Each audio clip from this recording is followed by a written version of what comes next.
ഓം സദാശിവസമാരംഭാം ശങ്കരാചാര്യമധ്യമാം അസ്മദാചാര്യപര്യന്താം വന്ദേ ഗുരുപരമ്പരാം.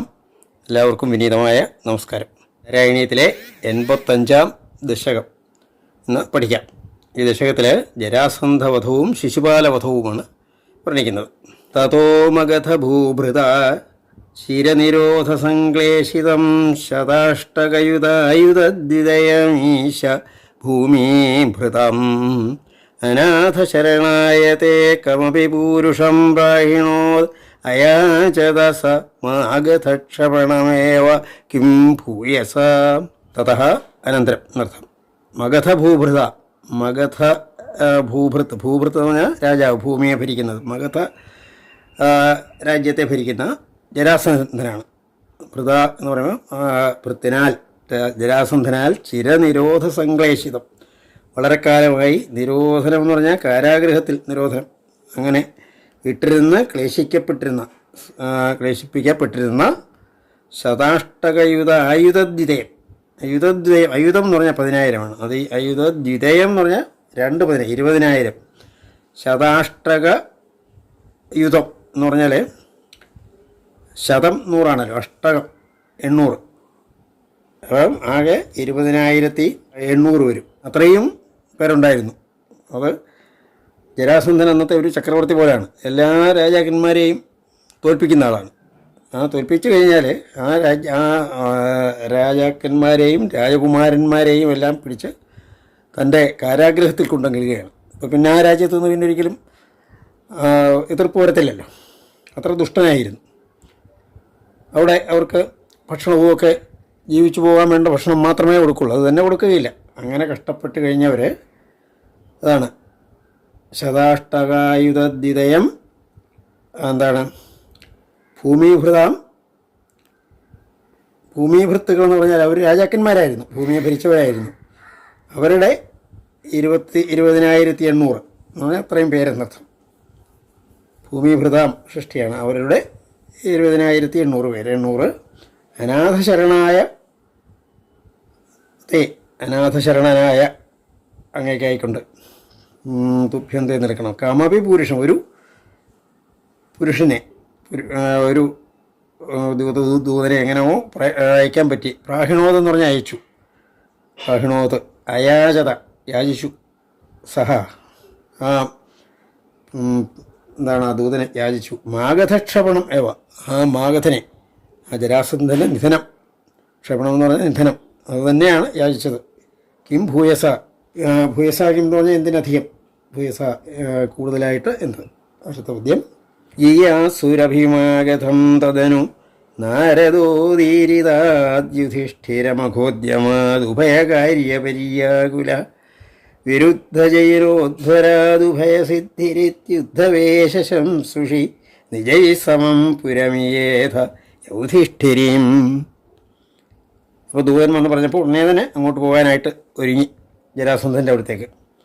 ഈയാസു എന്ന് പറഞ്ഞാൽ പോകാൻ ആഗ്രഹിക്കുന്ന, ഈയാസു യാനം ചെയ്യാൻ പോകാൻ ആഗ്രഹിക്കുന്നവനായിട്ട് അഭിമാഗതം, മാഗധൻ്റെ സമീപത്തേക്ക്.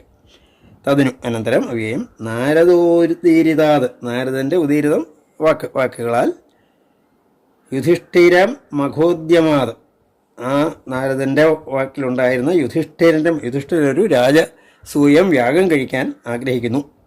ഉദ്യമം, മഹോദ്യമം, അതിൻ്റെ ആഗ്രഹിക്കുന്നു എന്ന് നാരദൻ പറഞ്ഞാണ്. അപ്പം നാരദനോട് യുധിഷ്ഠിരൻ തന്നെ പറഞ്ഞു കാണും, അങ്ങ് ഞാൻ പറഞ്ഞതായിട്ട് അവിടെ ഒന്ന് അറിയിക്കണം എന്ന് പറഞ്ഞു കാണും. അവർ തമ്മിലുള്ള സൗഹൃദം അനുസരിച്ച് അറിഞ്ഞു കഴിഞ്ഞാൽ ഉടൻ ശ്രീകൃഷ്ണൻ അവിടെ എത്തുമെന്നറിയാം.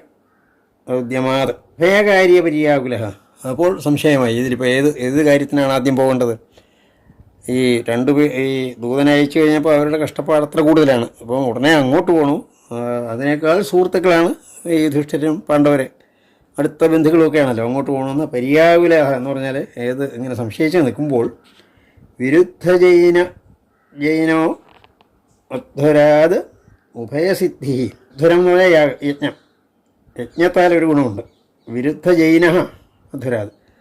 ഈ രാജസൂയം കഴിക്കുമ്പോൾ ഒരു നിയമമുള്ളത്, തങ്ങൾക്ക് വശപ്പെടാത്ത എല്ലാ രാജാക്കന്മാരെയും അതിനു മുമ്പ് ജയിച്ചിരിക്കണം. അതാണ് വിരുദ്ധ ജൈന, വിരുദ്ധന്മാരെയൊക്കെ ജയിക്കുന്ന അധ്വരാത്, അർത്ഥനം കൊണ്ട് അധ്വരം ആ യാഗത്താൽ ഉഭയസിദ്ധിയുണ്ട്. ഈ രണ്ട് കാര്യവും ഒന്നിച്ച് നടക്കും. എന്തായാലും പാണ്ഡവരുടെ വശംവദനാകാൻ ജരാസന്ധൻ സമ്മതിക്കില്ല. അപ്പോൾ ജയിക്കണം. അപ്പോൾ അതിനുവേണ്ടി പുറപ്പെടാം. അപ്പോൾ ആദ്യം യുധിഷ്ഠിരൻ്റെ അവിടെ പോയിട്ട് ആദ്യം നേരെ അവിടെ നിന്നും ഭീമനെയും അർജുനെയൊക്കെ വിളിച്ചുകൊണ്ട് നേരെ ജരാസന്ധൻ്റെ അവിടെ പോകാം എന്നുള്ള തീരുമാനത്തിൽ തന്നെ ഇത് പറഞ്ഞതുവരാണ് ഉദ്ധവേശ ശംസുഷി. ഉദ്ധവൻ പറഞ്ഞപ്പോൾ, ഉദ്ധവൻ്റെ ആശംസ എന്ന് പറഞ്ഞാൽ അത് പറഞ്ഞപ്പോൾ എന്നാണ്. ഉദ്ധവൻ പറഞ്ഞവനിൽ നിജൈഹി സമം, സ്വന്തക്കാരോടുകൂടി എല്ലാവരോടും കൂടി എവിടെത്തുകയാണ്? പുരവിയേധ, യുധിഷ്ഠിരീപുരം, യുധിഷ്ഠിരൻ്റെ നഗരത്തിലേക്ക് ഈയേധ എന്ന് പറഞ്ഞാൽ എത്തിച്ചേർന്നു. അശേഷദയിതായുധേതുയി സമാഗതേ ധർമ്മജോ വിജിത്യ സഹജൈർമഹീം ഭവതവാംഗസംവർദ്ധിതൈ ശ്രിയം നിരുപമാം വഹന്നഃ ഭക്തദാസായിതം ഭവന്തമയി മാഗധേ പ്രഹിതവാൻ സഭീമാർജുനം. ഭഗവാൻ അവിടെ ചെന്ന് യുധിഷ്ഠിരനെ കണ്ടു. അപ്പം യുധിഷ്ഠിരനോട് പറഞ്ഞു, ഒരു കാര്യം ചെയ്യുക, ആദ്യം ഈ ജരാസന്ധൻ ഒഴിച്ച് ബാക്കി രാജാക്കന്മാരുടെ അടുത്തൊക്കെ പോവുക. പോയിട്ട് എല്ലാവരും കീഴടങ്ങും, അല്ലെങ്കിൽ എല്ലാവരും യുധിഷ്ഠിരൻ്റെ മേൽക്കോയ്മ അംഗീകരിക്കും. അശേഷ ദൈതായുധേ, ഇവിടെ എല്ലാ പത്നിമാരോടും കൂടിയാണ് ഭഗവാൻ അവിടെ ചെന്നത്. തൊയ് ദൈതമാരോട് കൂടിയവനിൽ നിന്നിൽ സമാഗതനിൽ വന്നപ്പോൾ എന്നർത്ഥം. ധർമ്മജ, ധർമ്മപുത്രരെ എന്ത് ചെയ്തു? സഹജരെന്ന് പറഞ്ഞാൽ സഹോദരന്മാരാലെ. അവരെങ്ങനെയാണ്? ഭവതവാംഗ സംവർദ്ധിതൈഹി, ഭഗവാന്റെ നോട്ടത്താൽ തന്നെ അവർക്ക് ധൈര്യമായി വർദ്ധിച്ച വീര്യത്തോടു കൂടിയവരായ അവരാൽ വിജിത്യ, എന്താണ്? മഹീം വിജിത്യ, ഭൂമി മുഴുവൻ വിജയിച്ചു, എല്ലാ രാജാക്കന്മാരെയും വിജയിച്ചു. അവിടെ ചെന്ന് യുദ്ധമൊന്നും ചെയ്യേണ്ടി വരത്തില്ല. അല്ലാതെ തന്നെ കാര്യം പറയുമ്പോൾ അവർ ഞങ്ങൾ യുധിഷ്ഠിരൻ്റെ ആ താഴെ നിന്നുകൊള്ളാമെന്ന് പറയും. ശ്രിയം നിരുപമാം വഹൻ, നിരുപമ, ഉപമയില്ലാത്ത ശ്രിയം, ധനത്തെയൊക്കെ കൊണ്ടുവരും ഓരോ രാജ്യത്തു നിന്നും. അങ്ങനെയുള്ള ഭക്തദാസായുധനായ ഭവാനെ, ഭക്തന്മാരുടെ ദാസനാണ് അങ്ങനെയുള്ള ഭവാനെ അങ്ങനെ മാഗധയെ പ്രഹിതവാൻ, മാഗധനിലേക്ക് അയച്ചു. ഭീമാർജുനം, ഭീമനോടും അർജുനനോടും കൂടി നേരത്തെ അങ്ങനെ ദഹിച്ചു. അവിടെ നമ്മൾ യുദ്ധത്തിൽ ചെന്നാൽ രാജസൂയമൊന്നും ഉടനെ നടക്കുകയില്ല. കാരണം 18 തവണ ശ്രീകൃഷ്ണൻ്റെ അടുത്തേക്ക് യുദ്ധത്തിന് വന്ന ആളാണ്. അതുകൊണ്ട് നമുക്ക് ആ രീതിയിൽ പറ്റത്തില്ല. ദ്വന്ദ്വയുദ്ധം അന്ന് പല രീതിയിലുണ്ട് യുദ്ധം. ദ്വന്ദ്വയുദ്ധം ചെയ്യാൻ സമ്മതിച്ചാൽ ദ്വന്ദ്വയുദ്ധം ചെയ്യും നേരിട്ട്. അങ്ങനെയാണെങ്കിൽ അത് ഇവിടെ തോപ്പിച്ചാൽ മതി. അങ്ങനെ അത് ഉദ്ദേശിച്ചാണ് പോകുന്നത്. അടുത്ത പദ്യം നോക്കാം. ഗിരിവ്രജപുരം ഗതാസ്തദനു ദേവയൂയം ത്രയോ യയാച സമരോത്സവം ദ്വിജമിഷേണ തം മാഗധം അപൂർണസുഹൃതം ത്വമം പവനജേന സംഗ്രാമയൻ നിരീക്ഷ്യ സഹ ജിഷ്ണുനാ ത്വമഭിരാജയുദ്ധ്വാ സ്ഥിതഃ. ഗിരിവ്രജപുരം എന്നായിരുന്ന ജരാസന്ധൻ്റെ നഗരത്തിൻ്റെ പേര്. അവിടെ അവിടെ എത്തിയവരായ തതിനു അനന്തരം യൂയം ദേവ, അല്ലയോ ദേവ, ഭട്ടതിരി ഗുരുവായൂരപ്പനോട് പറയുന്നത്, യൂയം, നിങ്ങൾ 3 പേര്, ഭഗവാനും അർജുനും ഭീമനും കൂടെ, എത്രയാഹ 3 പേര്, യയാച, അവിടെ ചെന്നിട്ട് യാചിച്ചു. സമരോത്സവമാണ് യാചിച്ചത്.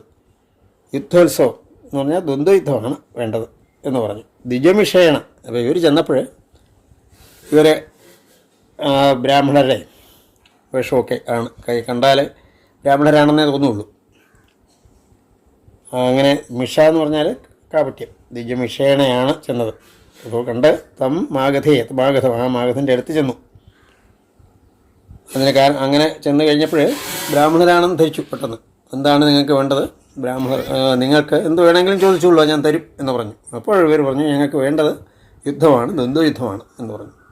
അപ്പം ജരാസന്ധൻ നോക്കി എന്താണ് ഇവർ പറയുന്നത്. അപ്പം ജരാസന്ധന് മനസ്സിലായി, ഇവരുടെ കയ്യിലെ തഴമ്പൊക്കെ കണ്ടപ്പോൾ മനസ്സിലായി ഇത് ബ്രാഹ്മണരല്ല എന്നാദ്യം മനസ്സിലായി. പിന്നെ നോക്കിയപ്പോൾ മനസ്സിലായി ഇത് ഭീമനും അർജുനും കൃഷ്ണനും തന്നെയാണ് എന്ന് മനസ്സിലായി എന്നാണ്. അപ്പോൾ പറഞ്ഞ വാക്ക് പിന്നെ എടുക്കത്തില്ല. അതുകൊണ്ട് ശരി, അങ്ങനെ ആട്ടെന്ന് പറഞ്ഞു.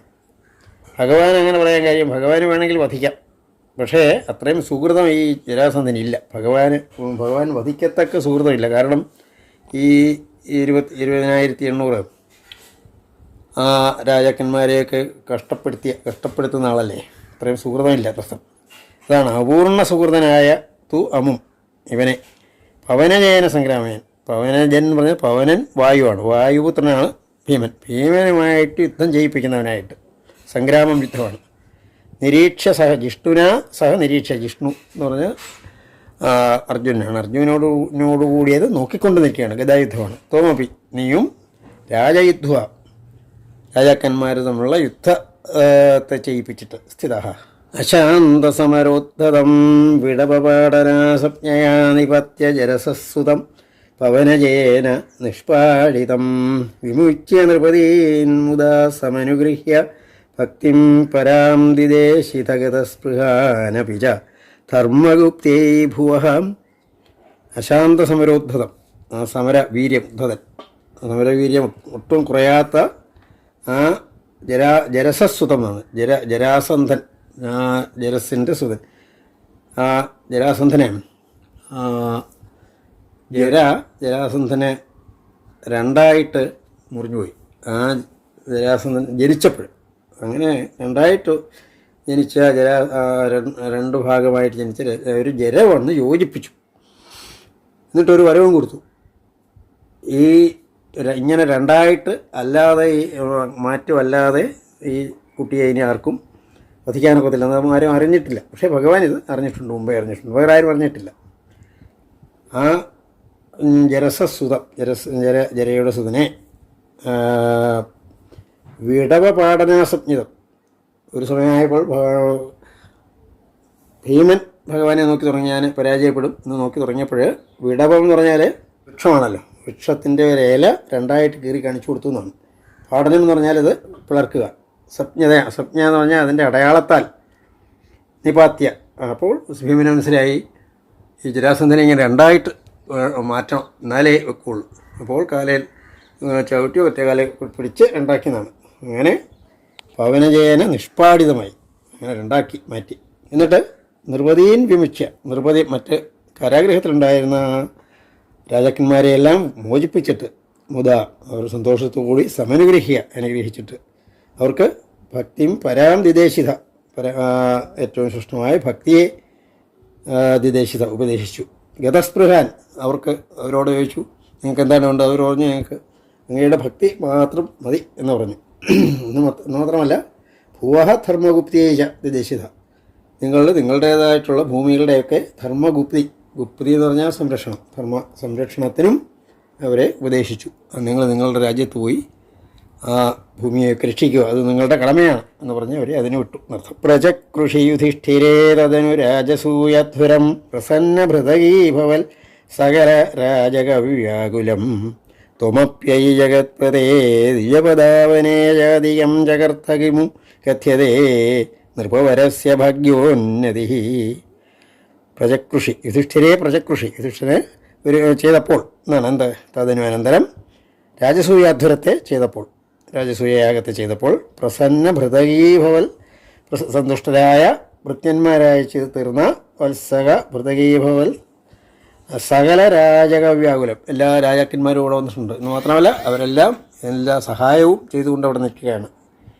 തോമപി അങ്ങും എന്താ ചെയ്തതാണ്? ജഗൽപതേ, അല്ലയോ ജഗൽപതേ, നീയും ദ്വിജപദാവനേ ജാതികം, അങ്ങ് നീ ഏറ്റെടുത്തൊരു കർമ്മം.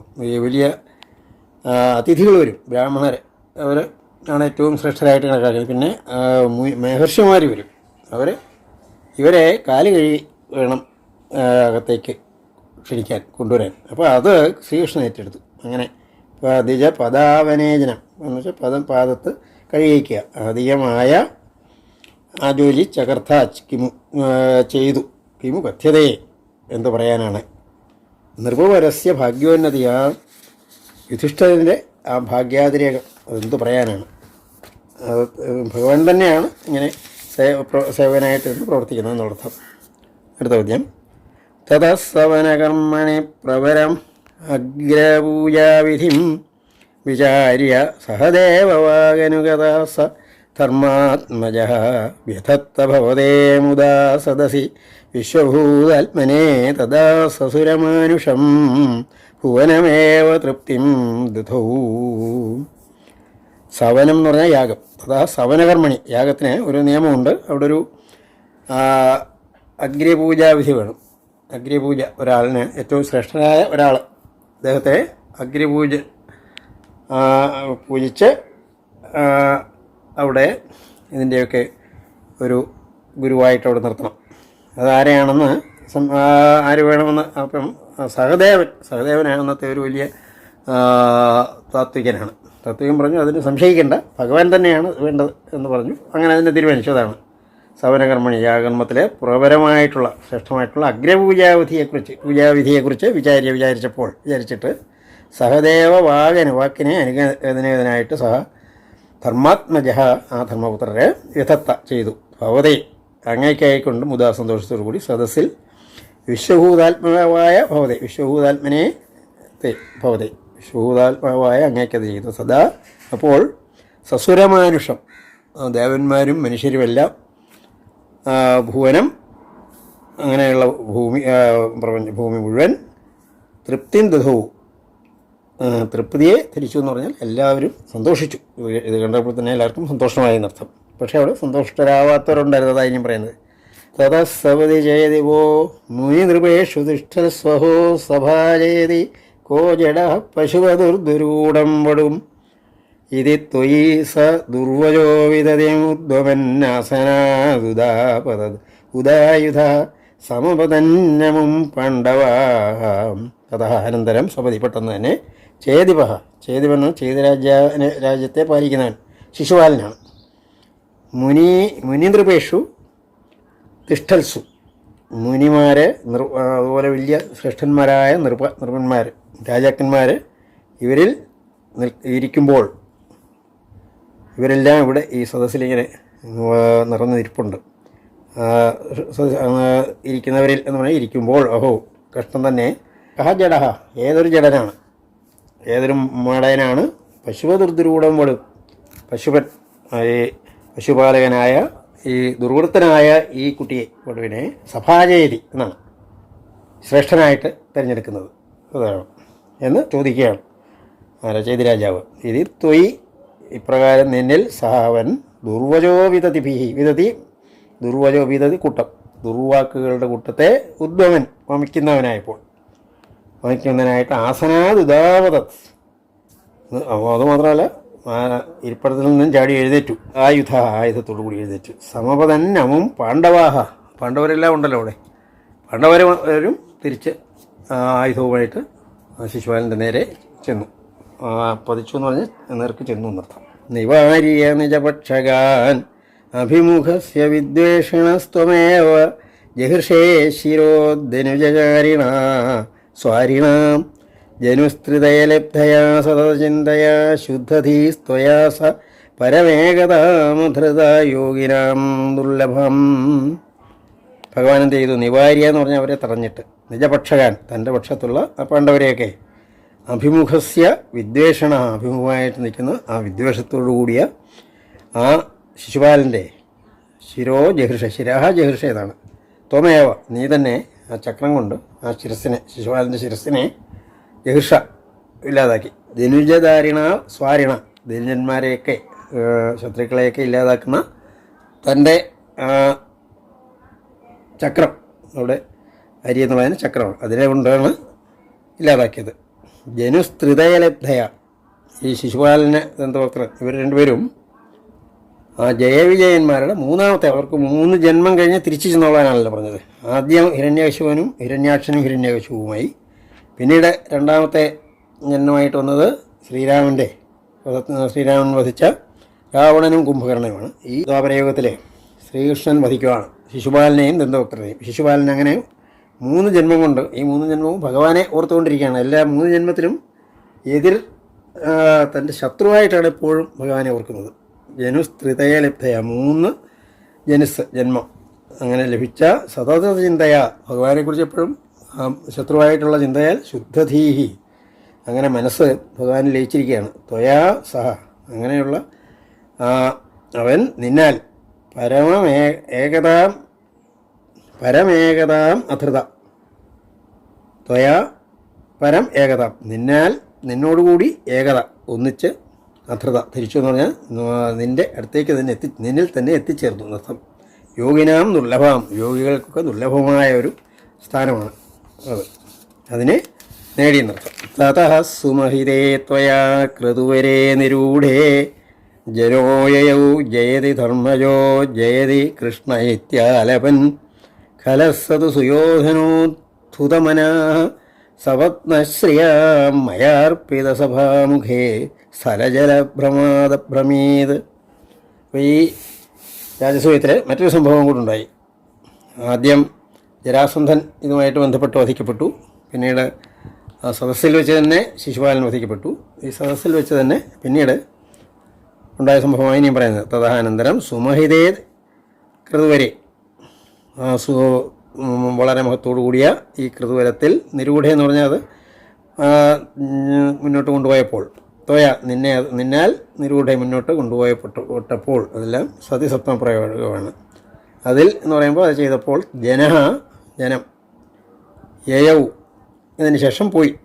അവരെങ്ങനെയാണ് പോയത്? ജയതി ധർമ്മജ ജയതി കൃഷ്ണ ഇത് ആലവൻ, കൃഷ്ണൻ ജയിക്കട്ടെ, ധർമ്മജൻ ജയിക്കട്ടെ, കൃഷ്ണൻ ജയിക്കട്ടെ എന്ന് പറഞ്ഞുകൊണ്ടാണ് ഈ വന്നവരെല്ലാം തിരിച്ചു പോകുന്നത്. പക്ഷേ ഈ ദുര്യോധനെ പോയപ്പോഴൊരു ആ സമയത്തൊരു ഒരു പ്രശ്നമുണ്ടായി. കലഹ സഹ സുയോധന, കലനായ സുയോധനൻ എന്ന് പറഞ്ഞാൽ ദുര്യോധനൻ തന്നെ. ആകട്ടെ തുതമനാഹ സപത്നശ്രിയ, സപത്നം എന്ന് പറഞ്ഞാൽ ശത്രുവാണ് ഈ പാണ്ഡവരെല്ലാം. അവരുടെ ഇവരുടെ ഈ വലിയ ഐശ്വര്യം കണ്ടിട്ട് തുതമനാഹ, മനസ്സ് കലുഷമായി. ഈ രാജസൂയം എന്ന് പറഞ്ഞാൽ തന്നെ മറ്റേ ഒരു രാജാവും തൻ്റെ മേലില്ല എന്നുള്ള ആ ഒരു വലിയൊരു സ്ഥാനമാണല്ലോ. അത് കണ്ടപ്പോൾ ദുര്യോധനന് വലിയ പ്രയാസമായി. അങ്ങനെയുള്ള ആ ദുര്യോധന അപ്പോൾ എന്ത് പറ്റി? മയാർപ്പിത സഭാമുഖേ, മയൻ എന്ന് പറയുന്നത് അസുരന്മാരുടെ ശില്പിയാണ്. ആ അസുരന്മാരുടെ ശില്പിയെ പണ്ട് ശ്രീകൃഷ്ണനും അർജുനനും കൂടെ ഖാണ്ഡവദാഹ സമയത്ത് നേരത്തെ തന്നെ പോയി പറഞ്ഞു. ഖാണ്ഡവ വനത്തിലായിരുന്നു ഈ മയൻ വസിച്ചിരുന്നത്. അപ്പോൾ നേരത്തെ പോയി പറഞ്ഞു ഖാണ്ഡവ വനം ദഹിക്കും. ഉടനെ ഇന്ദ്രൻ വന്ന് മഴ പെയ്യിച്ച് രക്ഷിക്കാറുണ്ട്. പക്ഷേ ഇപ്പോൾ അത് പറ്റുകയില്ല, അങ്ങ് മാറിക്കൊള്ളണമെന്ന് പറഞ്ഞു. അങ്ങനെ പറഞ്ഞു മാറ്റി. അങ്ങനെയാണ് അർജുനൻ ഖാണ്ഡവ വനത്തിന് മുകളിലൊരു പന്തലിട്ടിട്ട് ഇന്ദ്രൻ്റെ മഴയിൽ നിന്ന് തടയാൻ പറ്റുമല്ലോ, അങ്ങനെയൊക്കെ വന്നത്. അതുകൊണ്ട് ഒരു സുഹൃത്തുക്കളായി. അങ്ങനെ ആ മയനാണ് ഈ കൊട്ടാരം പണിയിച്ചു കൊടുത്തത്. അതിൻ്റെ മയൻ വലിയ ശില്പിയാണ്. സ്ഥലം കണ്ടാൽ തോന്നും അവിടെ വെള്ളമാണെന്ന് തോന്നും. വെള്ളമുള്ളിടത്ത് കണ്ടു വെള്ളം ഇല്ലെന്നും തോന്നും. അപ്പോൾ അവിടെ ചെന്ന് വെള്ളത്തിലെടുത്തി ആടി, നേരെ നടന്നു പോയിട്ട് അറിയാതെ. അങ്ങനെ എല്ലാവരും കൂടെ ചിരിച്ചത് ആരൊക്കെയാണ്? പാഞ്ചാലിയും ഭീമനും എല്ലാവരും കൂടെ ചിരിച്ചു. ശ്രീകൃഷ്ണൻ അടുത്തുണ്ടാവും. ശ്രീകൃഷ്ണൻ നോക്കിയിട്ട് അവർ എന്താണ് ചിരിക്കേണ്ട എന്നല്ല പറഞ്ഞത്. ശ്രീകൃഷ്ണനും ഒരു കടാക്ഷം കൊണ്ട് അതിനെ പ്രേരിപ്പിച്ചു. കാരണം ഈ ദുര്യോധനന് എന്തായാലും ഈ ഒരു ഒറ്റ കാരണം മതി ഇനിയും യുദ്ധത്തിന് വരും. ആ ഒരു മാറാൻ, ആ ഒരു ജാള്യത മാറാൻ യുദ്ധത്തിന് വരട്ടെ, അങ്ങനെ ഭാരത യുദ്ധം നടക്കണമെന്നുള്ളതാണ് ശ്രീകൃഷ്ണൻ്റെ മനസ്സിൽ. അതാണ് ഖലനായ മയാർപ്പിത സഭാമുഖേ, ആ സഭയുടെ ഇതിലാണ്, സഭയുടെ ഗോപുരത്തിന് ആ ഭാഗത്താണ്. സ്ഥലജലഭ്രമാത് അഭ്രമി, സ്ഥലജലഭ്രമം കൊണ്ട് ഭ്രമിച്ചുപോയി. വെള്ളത്തിൽ കിടന്ന് നീന്തേണ്ടി വന്നു. സാധാരണ സ്ഥലമാണെന്ന് വെച്ച് നടന്നതാണ് എന്നർത്ഥം. അടുത്ത പദ്യം നോക്കാം. തദാ ഹസിതമുത്ഥിതം ദ്രുപദനന്ദനാ ഭീമയോ അപാംഗകലയാ വിഭോ കിമവിതാവതുജൃംഭയൻ ധരാധര നിരാകൃതൗ സപതി നാമ ബീജം വപൻ ജനാർദ്ദന മരുൽപുരീ നിലയ പാഹി മാമയാൽ. തഥാ എന്ന് പറഞ്ഞാൽ അപ്പോൾ ഹസിതമുദ്ധിതം, എല്ലാവരും കൂടെ ചിരിച്ചു. ആരൊക്കെയാണ്? പ്രധാനമായിട്ട് ദ്രുപദനന്ദന, ദ്രൗപദിയും ഭീമയോഹോ ഹസിതം, ഇവരായിരുന്നു അടുത്ത് കണ്ടുകൊണ്ട് ഇരുന്നത്. അവരുടെ ചിരി വളരെ ഉയർത്തി വന്നു. ഭഗവാൻ വരത്തോണ്ടായിരുന്നു. അവാംഗകലയാ വിഭോ, അങ്ങ് അവാംഗം എന്ന് ഞാൻ കടക്കണ്ണ് നോക്കി അവരെ നോക്കിയിട്ട് പ്രോത്സാഹിപ്പിച്ചു. വിഭോ അല്ലയോ വിഭോ കിമപി താവത് ഉജ്ജൃംഭയൻ, ആ ചിരിയെ വലുതാക്കി. വിജൃംഭയൻ എന്തിനു വേണ്ടിയാണ്? ധരാഭര നിരാകൃതവും, ഭൂമിഭാരം ഇല്ലാതാക്കുന്നതിന്, നിരാകൃതി എന്നത് ഇല്ലാതാക്കുന്നതിന് വേണ്ടി സപതി പെട്ടെന്ന് തന്നെ നാമം ബീജം വപൻ, അതിനൊരു ബീജം അവിടെ കിട്ടുന്നതാണ്. വിത്ത് പാകി എന്ന് പറയാമല്ലോ. ആ ദുര്യോധനന് ദേഷ്യം കൂടാൻ വേണ്ടി ഒരു വിത്ത് പാകിയിട്ട് പാകിയ അല്ലയോ ജനാർദ്ദന മരുൽപുരീതലേ ഗുരുവായൂരപ്പ പാഹി മാം ആമയാൽ എൻ്റെ രോഗങ്ങളിൽ നിന്നും രക്ഷിച്ചാലും. സർവത്ര ഗോവിന്ദനാമ സങ്കീർത്തനം. ഗോവിന്ദ ഗോവിന്ദ.